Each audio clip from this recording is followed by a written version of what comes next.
activity.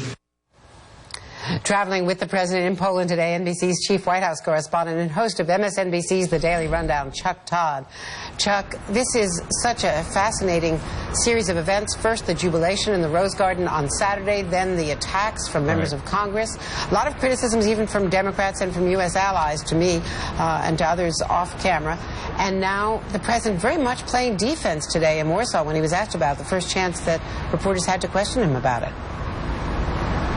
A big shift in 48 hours, frankly, and it's not just him. It's Secretary Hagel, who happens to be in Brussels now. It's Joint Chiefs, the chairman of the Joint Chiefs, Martin Dempsey, who then took to Facebook today to say that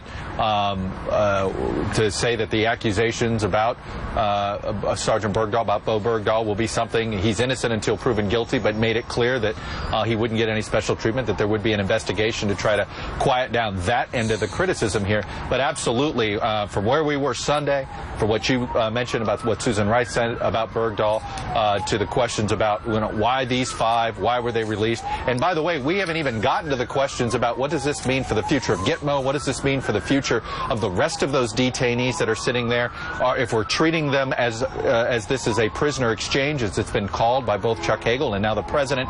Does this mean this is also part of winding down the war, and this is how Gitmo is essentially going to get shut down, is that there's going to be a return of these quote-unquote, don't call them prisoners of war.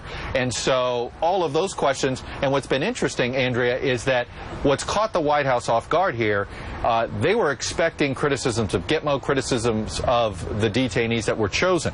They did not expect this criticism of the attempt to go get Bergdahl in the way that it was done, and that it appears to be what's caught them off guard, and that's why I think they look like they're on their back feet on this one.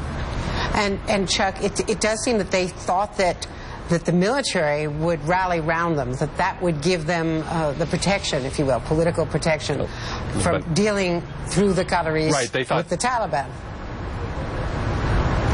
Right, that there would be some sort of, as you said, rally around the principle of leave no man behind.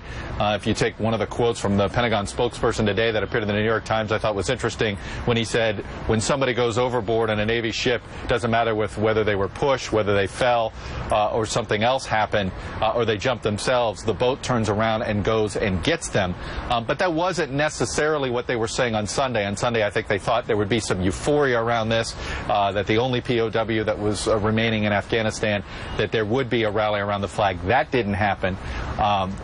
They're surprised that they haven't gotten more criticism about the situation at Gitmo and the issue of which detainees are up for negotiation. And then you heard the president basically admit that Congress wasn't consulted, and at the same time said, but they were sort of consulted. They knew this was on the table. There are a lot of more questions to come, indeed. Thank you so much, Chuck. Absolutely. Live from Warsaw today, and New York Times.